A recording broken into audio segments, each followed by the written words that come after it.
Good morning, everybody. It's February the 20th, 2021, Saturday morning, about 11:30 here on the left coast. The title I have today for this video, normally it's things about how to make this or do that, but today it's Are you awake yet? And I really mean that. Are you awake yet? A little bit of the weather history here. About a few days ago, maybe not quite a week, we had a real heavy ice storm come through. Put an inch in it, an inch and a half, maybe even 2 inches in some places of ice on everything. They're still trying to pick up the branches and leaves and the trees. It's not the leaves, but the trees that came down. Uh, we had power outage here for a while locally. We were very fortunate, than more fortunate than a lot of people. Ours was only out from like 3 something in the morning till 2 something in the afternoon the next day, Friday night through Saturday morning around 3 to 3 something to Saturday afternoon around 2 something. So we weren't out very long. Uh, the town I live in they do their own electric. They buy it from Bonneville Power Administration, and then they sell it back to us, and they have their own crews and everything else. And so they were able to get on things pretty quick and get it straightened out. Uh, but 30 miles from here east, here in parts of Salem, the state capital, uh, their power was out for days, several days, several days. I have friends there that it was out for like 4 or 5 days. It goes 60 miles north into Portland, Oregon, and there's still people up there that don't have power. It took forever for the ice and snow to finally melt and get off, and they had a lot of power outage up there. Uh, and like I say, a lot of people. There's still a few people up there, not a few. I don't know how many, but a few thousand that still don't have power. I have a daughter in Virginia. She was out for like 6 days back there. Got in-laws, my wife's nieces, nephews, and stuff in Texas, and some of them still are without power. And they get power, they don't have anything else.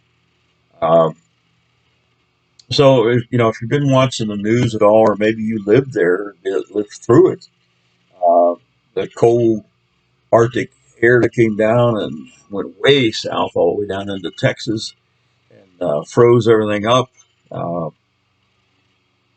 cut out their power, uh, froze up their windmills, covered up their solar panels. They had to revert back to natural gas. They had some problems with that. Even nuclear plants to get power back up, and coal-fired plants. So they had to go back to the fossil fuel industry and nuclear to get things back up and running. They still got a lot of problems down there. If you watch the news, you'll find out that the store shelves went bare because they couldn't get anything in there. The water situation, water pipes broke all over the place in homes. Uh, Distribution lines got contaminated. Uh, they're still under a boil of water. If they have water, they need to boil it before they use it. Say the store shelves were emptied, so they're in food lines down there, trying to get food in there, trying to get water into them. Seen that on the news this morning. They're still having a lot of problem. Gas stations were closed for days. They couldn't get gas for generators. They couldn't get gas for their vehicles. Pretty bad situation. Kind of should be like a wake up call. Should wake people up that, hey, we live in a very fragile environment, uh, most of which revolves around power. We have to have electricity to do everything, to run everything.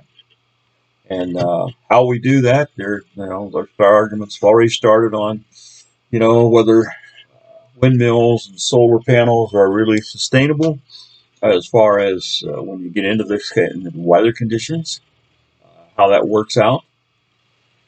And they argue over the fossil fuels and all that. But, however you get your power at this point doesn't matter if it's not there. Okay, you can argue later when things are back up the best way to deliver it. But if it's not there, it's all the same. It doesn't matter how it's generated. If you don't have it, you don't have it, and you should prepare for that, no matter where you're at. Okay. Giving a little example here, we were only out for a few hours, but Saturday morning, I remember Friday, I was over next door at the store at the Bi-Mart, and they were putting out a couple pallets of firewood. Normally, the firewood is for people, they build a fire in their fireplace for aesthetic reasons or uh, camping or whatever. It's in little bitty bundles, $5 for a bundle of something that's about 18 inches in diameter with probably 6 pieces of firewood in it of varying sizes. Anyhow, I remember putting it out on Friday. By Saturday around 11, it was all gone. Okay, it just went away. People come in and just bought it up because they were without power.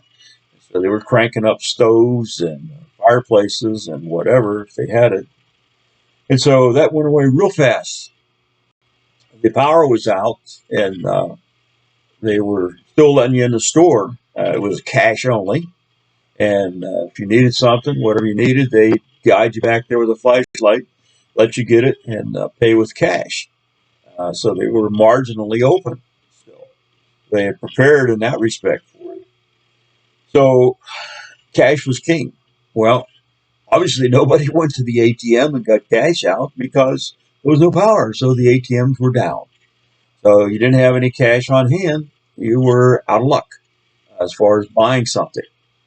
Uh, like I said, the store shelves, when you look in Texas and Oklahoma and those places all got hard hit, uh, store shelves emptied pretty fast. Water went away pretty fast, bottled water. Uh, couldn't get gas. Gas tank was on low and you hadn't filled it up and you were going to do it the next day or something. Uh, it happened. But, one thing is that they were warned. They knew this storm was coming. They didn't know how bad it was going to be, but they knew the storm was coming. The Arctic air was coming south and freezing everything into the minus column in places.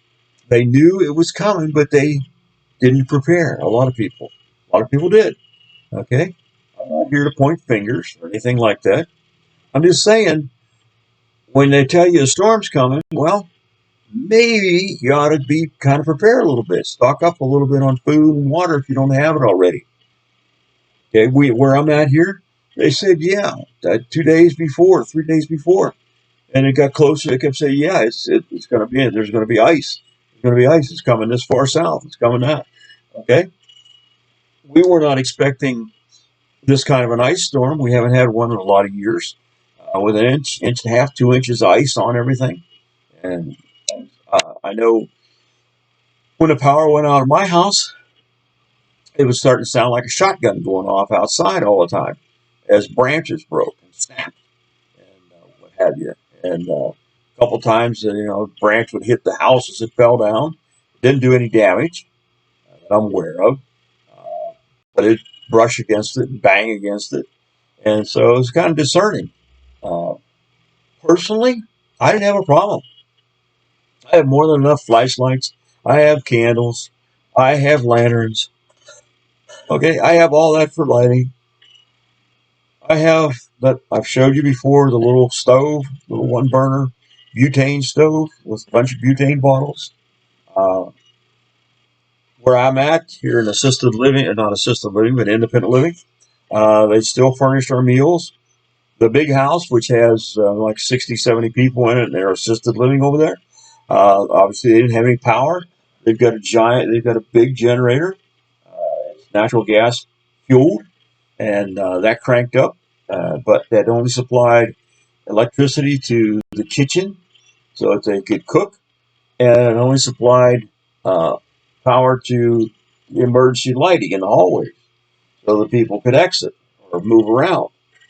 So lights in the people in the residents' rooms was out. There was no heat. They had to bundle up. 60, 70 senior citizens there. They require assistance to begin with, and now they require a lot of assistance. And so, it wasn't a fun project, but they were somewhat prepared and had no problems. The only thing is, and then they brought breakfast over. They didn't have any coffee. Their coffee makers were electric. There was no coffee. So I broke out my little one butane burner uh, stove that I showed you. I've got a coffee pot. It's a percolator that you use for camping. I put in some coffee grounds and water. Our water was still on. If it wasn't, I had water anyhow, extra water.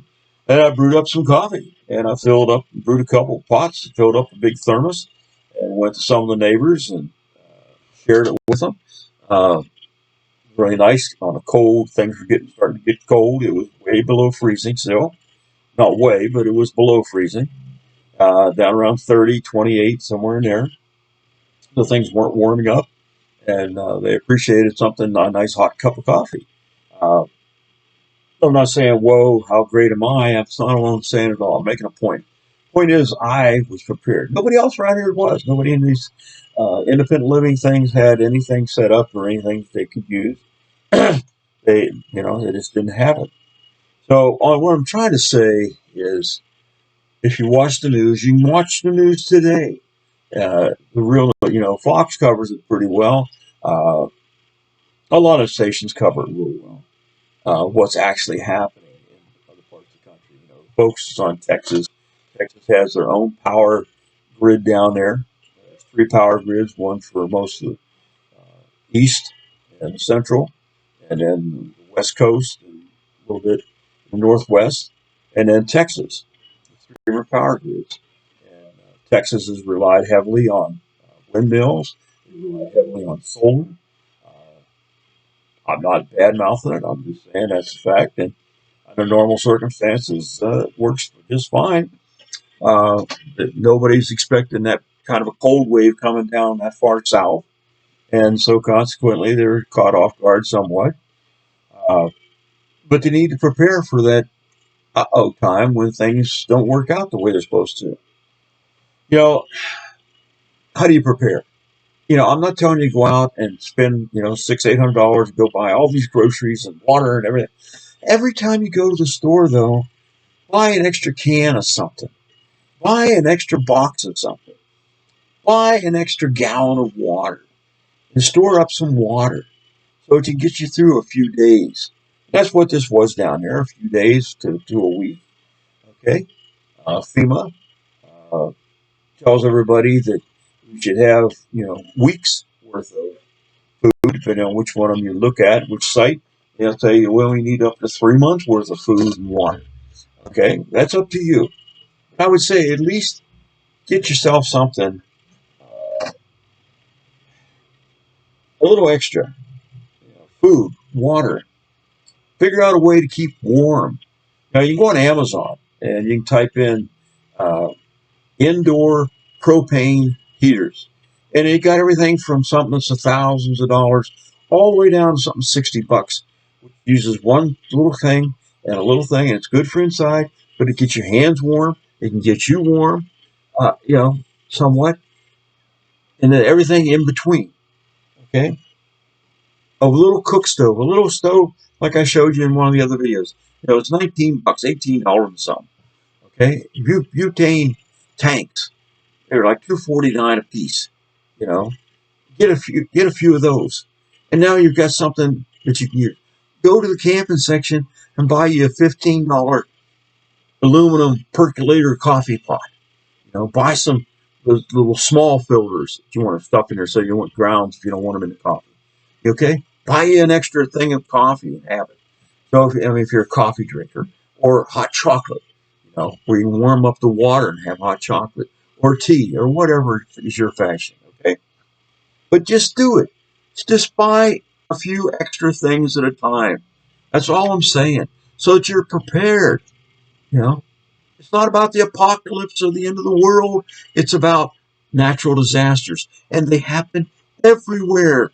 Okay, just I'm just begging you, please. Just if you don't have it now, start now.